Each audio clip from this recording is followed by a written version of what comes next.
O'zbekistonda nafaqa va moddiy yordam pullaridan kredit qarzdorligini avtomatik yechib olishga chek qo'yildi. Assalomu alaykum aziz muxlis. Agarda bizning kanalimizda mehmon bo'lsangiz, bizga obuna bo'lishni unutmang. Markaziy bank fuqarolarga davlat tomonidan to'lanadigan ijtimoiy nafaqalarni kredit bo'yicha qarzdorlikni undirish maqsadida egalarining roziligisiz ularning bank kartalaridan yechib olinishi insofsiz amaliyot sifatida baholandi. Shu sababli barcha kredit tashkilotlariga xat yuborib, bunda amaliyotni to'xtatishga chaqirildi.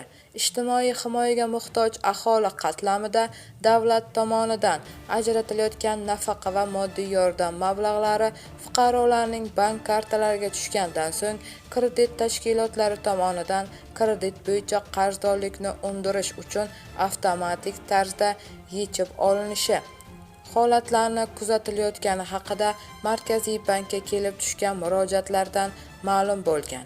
Markaziy bank aholining zaif qatlamida to'lanadigan ijtimoiy nafaqalar, kam ta'minlangan oilalarga bolalar nafaqasi, nogironligi bo'lgan shaxslarga nafaqalar, vaqtincha mehnatga layoqatsiz bo'lgan nafaqalar va shu kabi boshqa moddiy yordam pullari davlat tomonidan berilgan ijtimoiy himoya mablag'lari hisoblanishini bildirdi. Konstitutsiyaning 57-moddasida davlat mehnatga layoqatsiz va yolg'iz keksalar, nogironligi bo'lgan shaxslar hamda aholining ijtimoiy jihatdan ehtiyojmand boshqa toifalarning huquqlarini himoya qilish belgilangani eslatib o'tildi.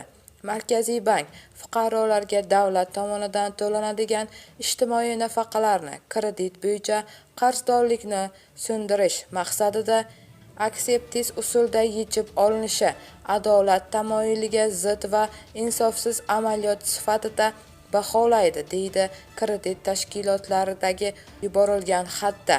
Ushbu munosabat bilan barcha kredit tashkilotlari ichki tartiblar va avtomatik undiruv tizimlarini qayta ko'rib chiqish orqali ijtimoiy to'lovlarni ekspertiz ravishda qarz to'lovlariga yo'naltirish imkoniyati cheklash.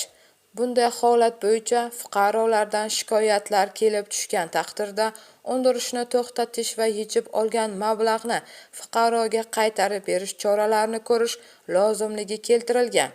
Markaziy bank may oyida ham bank xizmatlarida kuzatilayotgan insofsiz amaliyotlar bo'yicha aniq misollarni to'plab barcha kredit tashkilotlariga yuborildi, deyiladi xabarda.